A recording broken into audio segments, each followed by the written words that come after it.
हरे कृष्णा। आज का विषय है जन्म और मृत्यु से परे। एक समय की बात है, एक बहुत बड़ा राज्य था जिसके राजा थे महाराज चित्रकेतु। महाराज चित्रकेतु बहुत ही बड़े राज्य के राजा थे, जो कि बहुत ही धनवान थे। उनकी कई रानियां थीं और उनका प्रताप पूरे विश्व में फैला हुआ था। राजा चित्रकेतु के घर पे अंगिरा मुनि प्रसाद पाने के लिए आए। जैसा कि हम सब के घरों में आते हैं, ऋषि मुनि खाना खाने आते हैं, प्रसाद पाने आते हैं और हमें आशीर्वाद देते हैं अपने वचनों के द्वारा कि जीवन का रहस्य क्या है।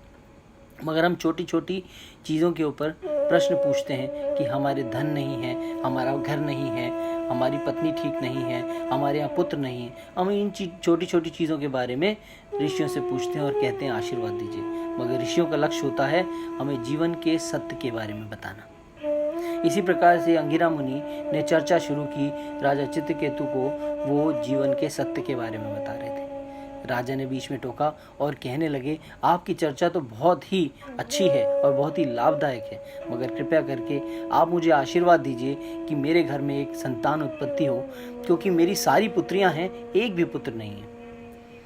तो ऋषि ने बोला कि आशीर्वाद देता हूँ, तुम्हारे घर पुत्र की प्राप्ति हो। और वो वहाँ से चले गए। साथ ही उसको राजा को उन्होंने नामकरण भी दिया पुत्र का, हर्षशोक, और वो वहाँ से चले गए। उसके बाद राजा का पुत्र बड़ा होने लगा। बहुत खुशी की लहर दौड़ गई। पूरा राज्य बड़े प्रसन्नता से रहने लगा। राजा भी प्रसन्नता से रहने लगा। सारी रानियाँ खुश थीं, लेकिन एक कारण की वजह से दिक्कत आ गई। सारी रानियाँ ईर्ष्या करने लगी उस रानी से जिसका पुत्र था। सारी रानियों ने षड्यंत्र रचा, विष मंगवाया, खाना बनाया, उसमें विष डाला और उसके पुत्र को खिला दिया। उस पुत्र का निधन हो गया। पूरा साम्राज्य, राजा, मंत्री, रानी सब शोक में मग्न हो गए। जब राजा को पता चला राज दरबार में कि मेरे पुत्र का निधन हो गया है, राजा ने हाहाकार मचा दिया। राजा भागा भागा उस स्थान के लिए गया। रास्ते में मुकुट गिर गया, आभूषण गिर गए, वस्त्र कहाँ जा रहे थे उसे कुछ होश नहीं था।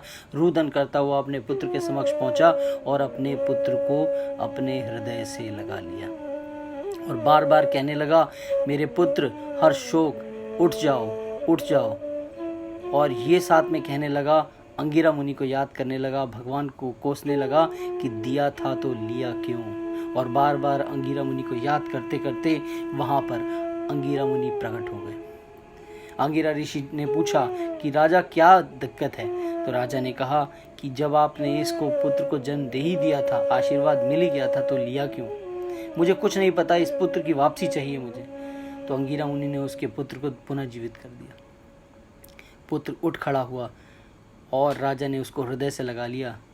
और राजा रोदन करते हुए पूछने लगा, हर्षशोक, मेरे पुत्र कहाँ चले गए थे तुम। ये सुन के हर्षशोक तुरंत अपने राजा को, अपने पिता को अपने से दूर करते हुए कहता है, आप कौन हैं। राजा ने कहा, मैं कौन, मैं तुम्हारा पिता पुत्र।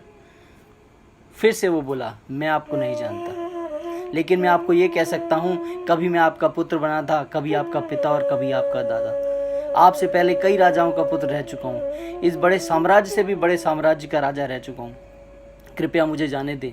मेरा गंतव्य स्थान भगवान का धाम है। जहाँ मैं जा रहा हूँ वही मेरा निवास स्थान है। अभी तक तो मैं भटक रहा था, कृपया मुझे जाने दें। और तुरंत उस शरीर को तुरंत वहाँ समाप्त हो गया और वो अपने शरीर से निकल के अपने गंतव्य स्थान भगवान के धाम पहुंच गया। महाराज को तब पता चला कि ये जीवन जब आता है तो इसको जाना होता है। अंगिरा मुनि से उन्होंने प्रणाम किया और कहा कि आपने सत्य नाम दिया था, हर्षशोक। जब आता है तो हर्ष लेके आता है और जब जाने लगता है तो शोक लेके जाता है। अंगिरा मुनि ने कहा कि खुशी के गर्भ में शोक समाया होता है। जब खुशी पुरानी हो जाती है और जाने लगती है तो शोक का जन्म होता है। यही जीवन का विधान है। तो हमें अपनी इच्छाओं के लिए, किसी चीज़ की प्राप्ति के लिए लालच नहीं करना चाहिए। जो हमारे जीवन में भगवान द्वारा आता है हमें उसे स्वीकार करना चाहिए, श्रद्धापूर्वक स्वीकार करना चाहिए और भगवान को धन्यवाद देना चाहिए कि उन्होंने हमें स्वस्थ सुखी रखा। और अगर कोई कठिनाई आ भी जाती है तो वो हमारे लिए परीक्षण होता है, और उस परीक्षण को पास करने के बाद हम एक नए स्थान पे पहुंचते हैं और हमारे पुराने जितने अपराध होते हैं सब समाप्त हो जाते हैं। हरे कृष्ण।